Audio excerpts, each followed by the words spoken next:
مجھے بہت خوشی ہوگی اگر میرے اپنے خاندان کے ساتھ تعلقات بہتر ہو جائیں۔ میں نے ہمیشہ کہا ہے کہ تعلقات خراب رکھنے کا کوئی فائدہ نہیں ہے۔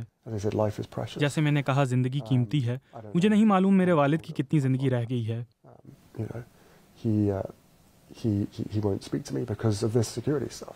وہ مجھ سے سیکیورٹی معاملات کی وجہ سے بات نہیں کریں گے، لیکن صلح کر لینا اچھا ہوگا۔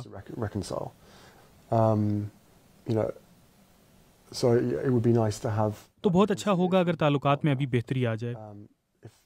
اگر وہ نہیں چاہتے تو یہ مکمل طور پر ان کے اوپر ہے۔ میں ایسی دنیا نہیں دیکھ سکتا جس میں میں اپنے بیوی بچوں کے ساتھ اس وقت واپس برطانیہ جاؤں۔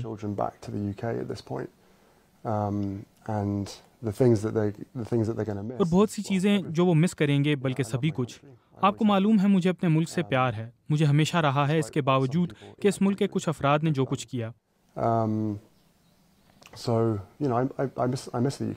تو مجھے برطانیہ کی یاد آتی ہے، مجھے برطانیہ کی کچھ چیزیں یاد آتی ہیں، بالکل ایسا ہے۔ اور مجھے لگتا ہے یہ بہت افسوس کی بات ہے کہ میں اپنے بچوں کو اپنا ملک نہیں دکھا سکوں گا۔